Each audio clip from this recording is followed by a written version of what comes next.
प्रदेश भर में डेंगू अपने पंख पसार रहा है। अस्पतालों में भी डेंगू के मरीज लगातार बढ़ते जा रहे हैं। इन सब के बीच हमने अंबाला छावनी के कई इलाकों का रियलिटी चेक किया तो पाया कि कॉलोनियों में न तो सफाई व्यवस्था दुरुस्त है, न ही खाली पड़े प्लॉटों से अब तक बरसाती पानी की निकासी हो पाई है।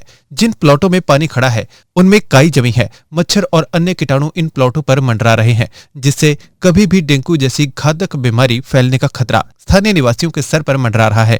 स्थानीय निवासियों ने नगर परिषद अधिकारियों पर आरोप लगाते हुए कहा कि उनकी सुनवाई करने वाला कोई नहीं है, लिहाजा गणेश विहार एक्सटेंशन और आजाद नगर के लोगों को हमेशा बीमारी फैलने का खतरा सताता रहता है, क्योंकि इन इलाकों में मक्खियों और मच्छरों की भरमार है। विनय वैद है, मैं एक्सटेंशन गणेश विहार का स्थायी निवासी हूँ। हमारे यहाँ समस्या आपके सामने है, खाली प्लाट हैं और कितना कई दिनों से, यानी कई दिनों क्या कई महीनों से पानी खड़ा हुआ है। और यहाँ देखो कितने बुरे हाल है, छोटे छोटे बच्चे हैं, बीमारियां भी यहाँ पर जन्म ले सकती हैं। मच्छर तो है ही, मच्छर है, मक्खी है, इसके अलावा डेंगू भी अपने पैर पसार रहा है। मैं आपके चैनल के माध्यम से प्रशासन तक ये मैसेज देना चाहता हूं कि इस ओर भी ध्यान दे, ताकि जो बीमारियां जन्म ले रही हैं वो यहीं थम जाए और आगे जो है खुशहाली जीवन हर बंदा व्यतीत यहाँ करे।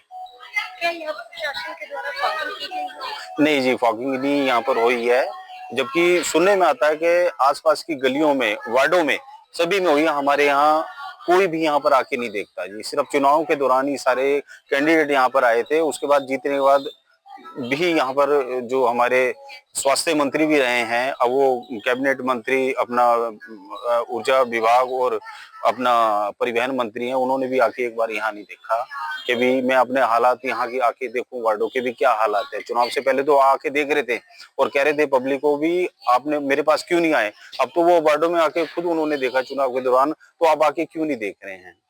प्रशासन को कोई कंप्लेंट दी गई है? मैम, हमने प्रशासन को कंप्लेंट भी दी है, बेकायदा बार बार उनके दफ्तरों में जाके हाजिरी भी दी है, और जो इन्होंने अपने यहाँ गली मोहल्ले के प्रधान बनाए हैं उनको भी एप्लीकेशनें लिख कर दी है कि उनके माध्यम से प्रशासन तक पहुंचे, लेकिन अभी तक कोई हमारी सुनवाई नहीं हुई है।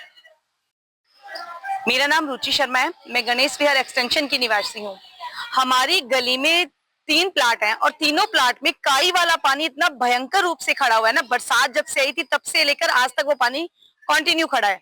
हमारी गली में आज तक कोई भी सरकारी कर्मचारी सफाई के लिए नहीं आया, और इतने छोटे छोटे बच्चे हैं ना, सुबह स्कूल जाते हैं, उसके बाद ट्यूशंस जाते हैं, लेकिन जब उनका खेलने का टाइम आता है तो हम उन्हें घरों में बंद कर देते हैं। सिर्फ डेंगू के डर की वजह से हम बच्चों को बाहर खेलने नहीं दे रहे हैं। क्या प्रशासन के द्वारा यहाँ पर कोई फॉगिंग की गई है? फोगिंग? हमारी गली में कोई सरकारी कर्मचारी आज तक झाड़ू लगाने तो आया नहीं है मैडम। फोगिंग तो बहुत दूर की बात है। आप देखिएगा कितने गंदा पानी, बिल्कुल काई वाला पानी हमारी गली में और नालियों में अभी तक इकट्ठा है। ये सबूत है इस चीज का कि क्या हुआ है हमारी गली में। सुबेदार मेजर आर के राणा, रिटायर्ड, आजाद नगर रामपुर मोड़ के पास का रहने वाला हूँ। और हमारी समस्या, सबसे बड़ी समस्या हमारी यही है कि आज के दिन भी हमारी गली में पानी खड़ा हुआ है। नियर अबाउट 3 इंच पानी आज के दिन भी है। और हमारी सिचुएशन ये हो गई है कि हम कभी भी, हम और हमारे बच्चे पैदल गली को पार नहीं कर सकते हैं। जो 50 फुट का एरिया है उसके अंदर पानी खड़ा हुआ है। अब उसकी वजह से हम न घर से बाहर निकल सकते हैं, न हमारे बच्चे बाहर निकल सकते हैं, न हमारी फैमिलीज कहीं जा सकती है बाहर। हम एक तरह से इस आजाद नगर नाम जरूर है, लेकिन हम यहाँ कैदी हैं। इस सरकार को हमने एप्लीकेशन भी दी हुई है, सब कुछ एफर्ट्स भी किया हुआ है कि आज इस युग में भी अगर पानी की निकासी नहीं है तो फिर कहाँ निकासी होगी। स्वास्थ्य मंत्री रह चुके विज साहब, हमने उनको भी रिक्वेस्ट किया और नॉलेज में डाला, लेकिन आज तक पानी की निकासी हमारे यहाँ नहीं हुई है और हम बहुत दुखी हैं। और फॉगिंग के बारे में क्या कहेंगे? फॉगिंग करने आए क्या? फॉगिंग के लिए एक बार फॉगिंग हुई है, और आप अगर हमारे यहाँ आकर के विजिट करेंगे तो पता लगेगा कि पानी के अंदर काई जमी हुई है। मच्छर इतने हो गए हैं कि डेंगू पर पसार रहा है, अभी डेंगू होने वाला है किसी न किसी को। और हम अपने बच्चों को भी शाम को खेलने से मना करते हैं, बाहर नहीं निकलने देते हैं, क्योंकि मच्छर बहुत ज्यादा तादाद में फैले हुए हैं। तो हमारी अपील यही है कि जल्द से जल्द यहाँ पानी की निकासी करी जाए और सड़क के लिए भी हमने दिया हुआ इस सड़क को ऊंचा किया जाए, तो वो आज तक तो हुआ नहीं है। अभी हम यही आस लगा के बैठे हैं, अगर नहीं हुआ तो हमने निर्णय किया है कि हम अम्बाला छोड़ करके कहीं बाहर चले जाएंगे।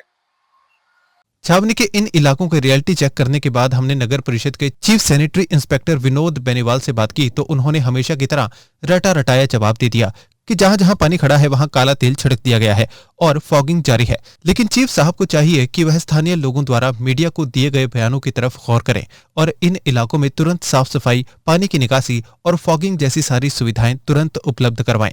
बेनीवाल है, मैं यहाँ पर चीफ सैनिटरी इंस्पेक्टर हूँ और जो खाली प्लाटों में पानी भरने की समस्या है उसमें जो भी प्लाट का पानी मतलब जो रोड पे आया हुआ है उसको तो हमने पंप लगाकर टैंक लगाकर खाली करा दिया है। उसके अलावा जो प्लाट में अभी पानी है उसमें हमने काला तेल डलवा दिया है ताकि मच्छर मक्खी आदि पैदा ना हो। फॉगिंग हमारी चल रही है, हमारे यहाँ 32 वार्ड हैं जिसमें से हम 10-11 वार्ड हम कवर कर चुके हैं और बारी बारी से सभी वार्डों में करवा रहे हैं। हमने अपनी 2 टीमें बनाई हुई हैं। एक टीम हमारी इस प्रकार से, एक तो हम जैसे हमारा रूट बना हुआ है वार्ड वाइज हम करते जा रहे हैं। दूसरा, अगर कहीं से डेंगू का कोई केस आता है, कहीं से शिकायत आती है कि यहाँ दिक्कत ज्यादा है, तो वहां प्रायोरिटी पे सबसे पहले दूसरी टीम को भेज जाते हैं। मतलब हमारे पास यहाँ 31 मशीनें तो छोटी हैं, एक वार्ड में हमने दे रखी है और एक बड़ी मशीन है।